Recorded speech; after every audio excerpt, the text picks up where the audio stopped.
নমস্কার, আমি Sushruta Chowdhury. Study IQ বাংলায় তোমাদের প্রত্যেককে স্বাগত জানাই। বন্ধুরা, চলে এসেছি আজকের আমাদের হিস্ট্রি স্পেশাল নিয়ে, এবং এই লক্ষ্য সিরিজে তোমরা প্রত্যেকেই জানো যে আমাদের হিস্ট্রির বাছাই করা কিছু কোয়েশ্চেন আনসার্স আমরা করছি, এবং প্রত্যেকটি আগামী পরীক্ষাগুলোকে সামনে রেখে, এবং এই এমসিকিউগুলো প্রত্যেকটাই হ্যান্ডপিকড, এবং সব থেকে মজাদার ব্যাপার হচ্ছে এই প্রত্যেকটি এমসিকিউ হচ্ছে আমাদের কি টপিক ওয়াইজ। তো শুরু করছি আজকের আমাদের সেশন। শুরুতেই বলে রাখি যে আমাদের এই প্রিভিয়াস ইয়ার্স কোয়েশ্চেন্স এবং তার সঙ্গে সঙ্গে যে প্রবাবেল কোয়েশ্চেন্স বা এমসিকিউজের যে পিডিএফগুলো রয়েছে সেগুলো পেতে গেলে ঝটপট আমাদের সঙ্গে জুড়ে যাও। ক্লাসের শেষে তোমরা সেখানে তোমাদের পিডিএফগুলো পেয়ে যাবে। এছাড়াও শুধুমাত্র পিডিএফ নয়, আরও নানান রকমের অ্যাক্টিভিটিস আমাদের টেলিগ্রাম গ্রুপে অ্যারেঞ্জ করা রয়েছে শুধুমাত্র তোমাদের কথা মাথায় রেখে। তো আজকের প্রথম প্রশ্ন 2019 সালের প্রিলিমসের একটি কোয়েশ্চেন। 2019 সালের প্রিলিমসে কি জিজ্ঞাসা করা হয়েছিল? জিজ্ঞাসা করা হচ্ছে, in which year permanent settlement introduced in the British in Bengal. ব্রিটিশরা কবে আমাদের বাংলায় পার্মানেন্ট সেটেলমেন্ট বা যেটাকে আমরা চিরস্থায়ী বন্দোবস্ত বলি সেটা শুরু করেছিল? চারটে অপশন আমাদের সামনে, 1791, 92, 93, 94। ঝটপট করে উত্তর হয়ে যাক। কি হবে উত্তর? ইয়েস এভরিওয়ান, কি হবে? বাংলায় যদি আমরা পার্মানেন্ট সেটেলমেন্ট বা চিরস্থায়ী বন্দোবস্তের কথা বলি তাহলে সেক্ষেত্রে কোন সালটার কথা আমাদের মাথায় আসবে? 91, 92, 93, 94। Yes please, comment please. Yes everyone, কি হবে উত্তর? একদম ঠিক। যারা অপশান সি 1793 উত্তর করেছো, একদম ঠিক উত্তর করেছো। আচ্ছা, যদি এক্ষেত্রে বলা হয় যে এই যে চিরস্থায়ী বন্দোবস্ত, স্যার এই চিরস্থায়ী বন্দোবস্তের সঙ্গে কার নাম জড়িয়ে রয়েছে তাহলে কি হবে? ঝটপট করে উত্তর করে দাও। যদি বলে হুজ নেম, বা হয়তো জিজ্ঞাসা করছে যে কে এই চিরস্থায়ী বন্দোবস্ত বাংলায় প্রবর্তন করেন 1793 সালে, উত্তরটা কি হবে বলে ফেলো ঝটপট করে। ইয়েস এভরিওয়ান, উত্তরটা কি হবে? উত্তরটা হবে হচ্ছে লর্ড কর্নওয়ালিস। প্রত্যেকের মাথায় থাকবে। ঠিক আছে, চলে আসছি নেক্সট 2006 সালের প্রিলিমসের একটি কোয়েশ্চেন। আমরা যে সেগমেন্টটা আজকে দেখতে চলেছি, যে হ্যান্ডপিক কোয়েশ্চেনগুলো তোমাদের সামনে নিয়ে এসেছি, ইউরোপিয়ানস ইন ইন্ডিয়া, বা বলতে পারো যে অ্যাডভেন্ট অফ ইউরোপিয়ানস, এই টপিকটা থেকে, সেখান থেকেই কিন্তু বারংবার এই প্রশ্নগুলো এসছে। বন্ধুরা খুব মন দিয়ে দেখবে। জিজ্ঞাসা করছে যে রেগুলেটিং অ্যাক্ট পাস করা হয়েছিল কার মাধ্যমে? Bengal council, companies government, British parliament, privy council. ঝটপট করে উত্তর হয়ে যাক। কি হবে উত্তর everyone? Bengal council, companies government, British parliament, privy council. Yes, কি হবে উত্তর আমাদের? দ্য রেগুলেটিং অ্যাক্ট পাস করা হয় কোন কাউন্সিলের মাধ্যমে বা কার মাধ্যমে? উত্তরটা হবে হচ্ছে ব্রিটিশ পার্লামেন্ট। প্রত্যেকের কাছে পরিষ্কার? তো চলে আসছি আমরা আমাদের যে রেগুলার কোয়েশ্চেন রয়েছে বা প্রবাবেল কোয়েশ্চেন, যেটা 2022 সালকে টার্গেট করে আমরা এগোচ্ছি। সেক্ষেত্রে জিজ্ঞাসা করতে পারে, প্রথমে যে ব্রিটিশ সংস্থাগুলি ভারতে বাণিজ্য করার অনুমতি পায়, দারুণ দারুণ একটা কোয়েশ্চেন তোমাদের সামনে। জিজ্ঞাসা করছে যে ব্রিটিশ সংস্থাগুলি ভারতবর্ষে বাণিজ্য করার অনুমতি পায়, বা ভিক্টোরিয়া, মহারানী ভিক্টোরিয়া বা কুইন ভিক্টোরিয়ার থেকে তারা আদেশনামা পায়, সেক্ষেত্রে কার নাম বলা যেতে পারে? East Indian company, Levant company সমূহ, বা অস্টিন কোম্পানি, আর সবশেষে বলছে এ এবং সি। এখানে দেখো, East India company, Levant company, Ostend company, A and C. কি হবে উত্তর? ঝটপট করে উত্তর করে দাও। ইয়েস, এই কোয়েশ্চেনটা আসতে পারে তোমাদের। সবার প্রথমে যদি আমরা বলি তাহলে কে অনুমতি পেয়েছিল? উত্তরটা হবে হচ্ছে লেভান্ট কোম্পানিজ। এবার একটু দেখে নেব ব্যাপারটা কি। বেসিক্যালি এই কোম্পানিটা আমাদের United companies of merchant of England. ঠিক আছে, এই যে পুরো নামটা এখানে দেখতে পাচ্ছ, যেটা হচ্ছে ইস্ট ইন্ডিয়া কোম্পানির আসল নাম, যেটাকে আমরা ব্রিটিশ ইস্ট ইন্ডিয়া কোম্পানি বলে জানি, যেটা ভারতবর্ষে 190 বছরের মতো সময় ছিল, আমাদেরকে পরাধীন করে রেখেছিল। তো এই যে ইস্ট ইন্ডিয়া কোম্পানি, তার আসল নাম হচ্ছে United company of merchants of England and trading to the east Indies. এটা হচ্ছে গোটা নামটা। তো এরা বেসিক্যালি 1709 সালে এই লেভান্ট কোম্পানিজ তারা মার্জ হয়ে, আমরা দেখতে পাই এই নতুন কোম্পানিটার সঙ্গে মার্জ হয়ে এইটা আলটিমেটলি নাম হয়। ক্লিয়ার? মনে থাকবে প্রত্যেকের কাছে। চলে আসছি নেক্সট কোয়েশ্চেন। দেখো কি বলছে নেক্সট কোয়েশ্চেন। বলছে কোন স্থানে ব্রিটিশদের দ্বারা প্রথম স্থায়ী কারখানা প্রতিষ্ঠিত হয়েছিল? খুব সোজা একটা কোয়েশ্চেন, কিন্তু ভীষণ important question. Masulipatnam, Surat, Hooghly, Cochin. Yes, ঝটপট করে উত্তরটা হয়ে যাক। মানে ব্রিটিশরা যদি ভারতবর্ষের প্রথম ফ্যাক্টরির কথা বলা হয় তাহলে সেক্ষেত্রে জিজ্ঞাসা করা হচ্ছে যে কি হবে উত্তর? এভরিওয়ান, মাসুলিপাতনাম বলছে, Surat, Hooghly, Cochin. What will be the answer guys? ঝটপট করে হয়ে যাক কমেন্টটা। একদম ঠিক, যারা যারা উত্তর করেছো অপশন বি সুরাট। সুরাটে সবার প্রথমে আমরা দেখেছিলাম ব্রিটিশ কারখানা তৈরি হয়েছিল। নেক্সট আরেকটা বলছে যুদ্ধের কথা, সোয়ালির যুদ্ধ কাদের মধ্যে হয়েছিল? ঝটপট করে উত্তর হয়ে যাক। চারটে অপশন আমাদের সামনে রয়েছে। এই বিইআইসিটা হচ্ছে ব্রিটিশ ইস্ট ইন্ডিয়া কোম্পানি, ঠিক আছে? এটার ফুল ফর্ম হচ্ছে কি? British East India company.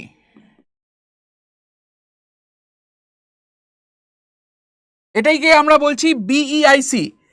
তো বিইআইসির সঙ্গে পর্তুগিজদের মানে ব্রিটিশদের সঙ্গে ডাচদের, ব্রিটিশদের সঙ্গে ফ্রেঞ্চদের, নাকি ব্রিটিশদের সঙ্গে ডেনদের? চারটে অপশন আমাদের সামনে রয়েছে।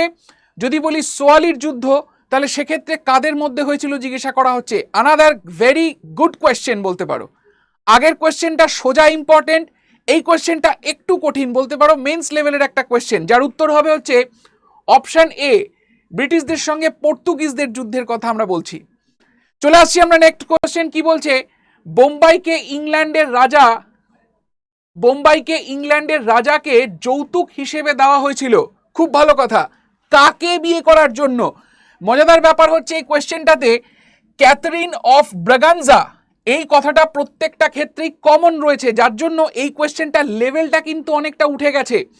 ভেরি ভেরি ইম্পর্টেন্ট কোয়েশ্চেন বন্ধুরা, ঝটপট করে উত্তর হয়ে যাক। জিজ্ঞাসা করছে Catherine of Braganza Dutch, Catherine of Braganza ফরাসি, Catherine of Braganza Portugal, Catherine of Braganza East Indies. চারটে অপশন আমাদের সামনে, option A B C D. কি হবে উত্তর? বলে ফেলো। বোম্বাইকে ইংল্যান্ডের রাজার হাতে তুলে দেওয়া হয়েছিল যৌতুক, বা যেটাকে আমরা ডাউরি বলি। খুব ভালো কথা, বুঝতে পেরেছি, কিন্তু সেক্ষেত্রে কাকে বিয়ে করেছিলেন বলে তুলে দেওয়া হয়েছিল? উত্তরটা হবে হচ্ছে আমাদের অপশন, একদম ঠিক, অপশন সি, ব্রাগানজা পর্তুগাল। ঠিক আছে, চলে আসছি আমরা নেক্সট কোয়েশ্চেনে। বলছে ঔরঙ্গজেব কর্তৃক বহিষ্কৃত ইস্ট ইন্ডিয়া কোম্পানির ইংরেজ গভর্নর কে ছিলেন? Another very very good question, very good question আসতে পারে। কি বলছে? ঔরঙ্গজেব কর্তৃক বহিষ্কৃত ইস্ট ইন্ডিয়া কোম্পানির ইংরেজ গভর্নর কে ছিলেন? চারটে অপশন আমাদের সামনে। কি বলছে? বলছে গ্যাব্রিয়েল বোটন, বলছে এফ জে হ্যালিডে, বলছে জন গ্যারে, আর লাস্ট বলছে জন চাইল্ড। চারটে অপশন আমাদের সামনে রয়েছে। কি হবে উত্তর? ঔরঙ্গজেব কাকে তাড়িয়ে দিয়েছিলেন? কেন তাড়িয়ে দিয়েছিলেন নিশ্চয়ই জানবো, তার আগে উত্তরটা দেখে নিই প্রত্যেকের কাছ থেকে। অপশন এ বি সি না ডি, কে কি উত্তর করছে বলে ফেলো। ঔরঙ্গজেব কর্তৃক বহিষ্কৃত ইস্ট ইন্ডিয়া কোম্পানির ইংরেজ গভর্নর কে ছিলেন? What will be the answer? তোমাদের জিজ্ঞাসা করছি, বলো ঝটপট। উত্তরটা কি হবে? উত্তর হবে হচ্ছে অপশন ডি, জন চাইল্ড। বেসিক্যালি তিনি কি করেছিলেন? তিনি ব্রিটিশ ভারতের একদম শুরুর দিকের কথা, যেখানে আমরা দেখতে পাচ্ছি 1679-81, 1682 থেকে 90, এই দুটো সময় আমরা দেখতে পাই তিনি ভারতবর্ষে ছিলেন। একটা সময় তিনি ডেপুটি গভর্নর অফ বম্বে হিসেবে ছিলেন, আরেকটা সময় তিনি প্রেসিডেন্ট অফ সুরাট হিসেবে ছিলেন। খুব ভালো কথা। সমস্যাটা কি হয়েছিল? তিনি মুঘল ফোর্সের সঙ্গে লড়াই করতে চলে গেছিলেন। দেখো, একটা জিনিস মাথায় রাখতে হবে, বাণিজ্য কিন্তু যে কোনো গোষ্ঠী বলো বা যে কোনো রাজ্য বলো বা আজকের দিনে দাঁড়িয়ে যে কোনো দেশের ক্ষেত্রে কিন্তু ভীষণ গুরুত্বপূর্ণ, তাই না? তো সেক্ষেত্রে দাঁড়িয়ে এই যে সুরাটের কথা আমরা বলছি, সেই সুরাট কিন্তু খুব গুরুত্বপূর্ণ একটা জায়গা রাখে অর্থনৈতিক দিক থেকে, ইকোনমিক দিক থেকে। আর সেইখানে যখনই কেউ কি বলবো পোক করছে বারবার, তখনই কিন্তু ঔরঙ্গজেবের মাথা গরম হয়ে যায়, এবং মুঘল ফোর্সেসের সঙ্গে তাদের যখন হাতাহাতি হয় বা যুদ্ধ হয়, তখন কিন্তু মুঘল সম্রাট রেগে যান এবং তাকে বিতাড়িত করেন। আমরা দেখতে পাই পরবর্তীতে ইংরেজরা ব্যাপারটাকে মানিয়ে গুছিয়ে নিয়েছিল, কিন্তু শর্ত একটাই ছিল যে ইনি আর ভারতে ফিরবেন না। নেক্সট কোয়েশ্চেন কি বলছে? which of the following pairs incorrectly match regarding Carnatic wars? আমরা যখনই ব্রিটিশ ভারতের এক্সপ্যানশনের কথা জানি, এক্সপেনশন অফ ব্রিটিশ ইন্ডিয়া, মানে ধীরে ধীরে ব্রিটিশরা এখন কি ভারতবর্ষে আস্তে আস্তে ঢুকতে শুরু করেছে, টেরিটরি দখল করতে শুরু করেছে, রাজত্ব বিস্তার করছে। সেরকম একটা পরিস্থিতিতে কার্নেটিক ওয়ার, দক্ষিণের দিকে আমরা জানি প্রত্যেকেই খুব গুরুত্বপূর্ণ ওয়ার, কোনগুলো ইনকারেক্টলি ম্যাচ, সঠিকভাবে ম্যাচ নয়। কি বলছে? First Carnatic war treaty of Paris, second Carnatic war inconclusive war, third Carnatic war treaty of Aix-la-Chapelle. ঝটপট করে বলে ফেলো কি হবে? Aix-la-Chapelle, inconclusive war, treaty of Paris, নাকি অপশন এ এবং সি দুটোই? ঝটপট হয়ে যাক উত্তর। কি হবে উত্তর? উত্তরটা আমরা দেখে নেব। উত্তর কি হবে? উত্তর হবে হচ্ছে অপশন ডি, এ এবং সি উভয়ই ইনকারেক্টলি ম্যাচড। আমরা ডিটেলসে যখন কার্নেটিক ওয়ার দেখব তখন আমরা এই প্রশ্নের উত্তর নিশ্চয়ই পাবো। চলে আসছি আমরা নেক্সট আরেকটা ভেরি ইম্পর্টেন্ট কোয়েশ্চেন। মোটামুটি প্রত্যেকেই আমরা জানি যে পলাশির প্রান্তরে যুদ্ধ, নবাব সিরাজদৌল্লার সঙ্গে ব্রিটিশদের যুদ্ধ। এই কোয়েশ্চেনটা কেন এত ইম্পর্টেন্ট? তার কারণ দেখতে খুব সোজা মনে হলেও হল প্রেসারে, এক্সাম হল প্রেসারে কিন্তু গুলিয়ে যাওয়ার চান্স রয়েছে। মন দিয়ে দেখো, কোয়েশ্চেনটা বলছে পলাশির যুদ্ধ কোন নদীর তীরে হয়েছিল? চারটে অপশন আমাদের দিয়েছে, বলছে গঙ্গা, সুবর্ণরেখা, মহানন্দা, ভাগীরথী। ঝটপট করে উত্তরটা হয়ে যাক। প্রত্যেকে যারা যারা আমার সঙ্গে রয়েছে আমি উত্তরটা চাই। এই যে কোয়েশ্চেনটা ভেরি ইম্পর্টেন্ট এই কারণে, কারণ কি দেখতে সোজা কিন্তু যে কোনো সময় ফাঁদে ফেলে দিতে পারে। Yes everyone, what will be the answer? একদম ঠিক, যারা যারা উত্তর করেছে অপশন ডি, ভাগীরথী নদীর তীরে পলাশি। ঠিক আছে, আমরা জানি রাজমহল পাহাড়ের কাছে আমাদের গঙ্গা নদী দুটো ভাগে বিভক্ত হয়ে যায়। একটা সোজা আমাদের বাংলাদেশে চলে যাচ্ছে যার নাম হয়েছে পদ্মা, আর আরেকটা চলে যাচ্ছে আমাদের দক্ষিণ দিকে যাকে আমরা দেখতে পাচ্ছি ভাগীরথী হিসেবে। ঠিক আছে, চলো চলে আসছি নেক্সট। কি বলছে? British East India company heaven born general, দারুণ কোয়েশ্চেন। হেভেন বর্ন জেনারেল নামে কোন জেনারেলকে বলা হতো? ব্রিটিশ ইস্ট ইন্ডিয়া কোম্পানির হেভেন বর্ন জেনারেল, মানে স্বর্গ থেকে দূত নেমে আসার মতো ব্যাপার। চারটে অপশন কি বলছে? বলছে রবার্ট ক্লাইভ, বলছে উইলিয়াম বেন্টিং, বলছে উইলিয়াম জোন্স, আর সবশেষে ওয়ারেন হেস্টিংস। দারুণ কোয়েশ্চেন। কি বলছে? ব্রিটিশ ইস্ট ইন্ডিয়া কোম্পানির হেভেন বর্ন জেনারেল নামে কাকে ডাকা হয়? কে বলতে পারবে উত্তরটা? চারটে অপশন আমাদের সামনে, Robert Clive, William Bentinck, William Jones, Warren Hastings. উত্তরটা কি হবে স্যার? একদম ঠিক, উত্তর হবে রবার্ট ক্লাইভ। ঠিক আছে, অনেকে গেস করেছে হয়তো, অনেকে বুঝতে পারেনি। কোয়েশ্চেনটা কিন্তু মাথায় রাখবে, আসতে পারে। সামনাসামনি প্রতিটি পরীক্ষা, প্রত্যেকটা স্ট্যান্ডার্ড, প্রত্যেকটা লেভেল ভেবে কিন্তু আমাদের এই বাছাই করা কোয়েশ্চেনগুলো। বন্ধুরা রিকোয়েস্ট করব, ভিডিওগুলো যদি ইনফরমেটিভ মনে হয়, যদি ভালো লাগে তাহলে অবশ্যই লাইক এবং শেয়ার করতে ভুলো না। কমেন্ট করে জানাও কেমন লাগছে ভিডিওগুলো, কোন টপিকে তোমার মনে হয় বেশি প্রশ্ন আসতে পারে। আমরা নিশ্চয়ই সেই টপিক নিয়ে, সেই টপিকের ওপরে এমসিকিউ নিয়ে, প্রিভিয়াস ইয়ার্স কোয়েশ্চেন নিয়ে আলোচনা করব। চলে আসছি আমরা প্রিভিয়াস ইয়ার্স কোয়েশ্চেনে। 2018 সালের প্রিলিমসে এই টপিক থেকে কি কোয়েশ্চেন এসছে দেখো। নিচের মধ্যে কে ফরাসিদের সঙ্গে যুক্ত ছিল? দারুণ কোয়েশ্চেন। কি বলছে? হায়দার আলী, সাফদারজাং, মীর কাসিম, টিপু সুলতান। চারটে অপশন আমাদের সামনে, ঝটপট উত্তর হয়ে যাক। 18 সালের প্রিলিমসের উত্তর কি বলছে? ফরাসিদের সঙ্গে কার সম্পর্ক ছিল, কে যুক্ত ছিলেন? হায়দার আলী, টিপু সুলতান, সাফদারজাং, মীর কাসিম। উত্তরটা হবে হচ্ছে অপশন ডি, টিপু সুলতান। আমরা জানি তিনি জেকোবিন ক্লাবেরও মেম্বার ছিলেন। চলে আসি নেক্সট।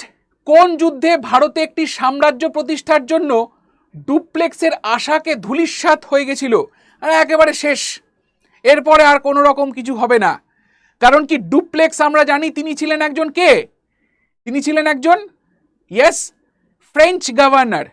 তার আকাঙ্ক্ষা, উচ্চাকাঙ্ক্ষা প্রচণ্ড ছিল, কিন্তু এই যুদ্ধের পর তিনি পুরোপুরিভাবে নিজেকে সরিয়ে ফেলেন এবং আমরা জানি সেই যুদ্ধে জিতে ইংরেজরা বলে যে ডুপ্লেক্সকে ফ্রান্সে নিয়ে যাও, একে আর ভারতে আনা যাবে না। কারণ কি হি ওয়াজ রিয়েলি গুড। তারা ভয় পেয়েছিল ইংরেজরা।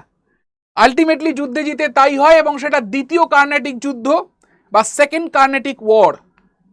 ঠিক আছে, লাস্ট কোয়েশ্চেন 2003 সালের একটা কোয়েশ্চেন দিয়ে আজকের আমাদের সেশনটা শেষ করব। বলছে বাংলার দ্বৈত শাসন ব্যবস্থা কে প্রবর্তন করেছিলেন? দারুণ কোয়েশ্চেন, একদম চলতি কোয়েশ্চেন, যে কেউ উত্তর করতে পারবে। দেখে নেব উত্তরটা কি হবে। Lord Warren Hastings, Lord Clive, Lord Vansittart, আর কি বলছে Lord Cornwallis.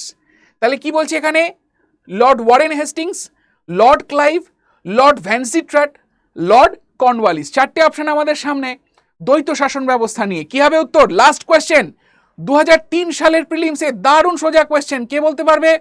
Yes everyone, yes, বাহ, অপশন বি হচ্ছে আমাদের উত্তর, লর্ড ক্লাইভ। তো এই ছিল আজকের আমাদের সেশন, যে সেশনে বাছাই করা কিছু কোয়েশ্চেন্স দেখলাম আমরা ইউরোপিয়ানসদের থেকে। নেক্সট টপিকে আমরা আরেকটু এগিয়ে গিয়ে আমরা দেখব পরবর্তী মডার্ন হিস্ট্রির আর কি টপিক রয়েছে যেটা পিএসসি খুব পছন্দের। ততক্ষণের জন্য আমি অনুমতি চেয়ে নেব। আমি সুশ্রুত চৌধুরী আজকের মতো এখানেই শেষ করছি। ধন্যবাদ।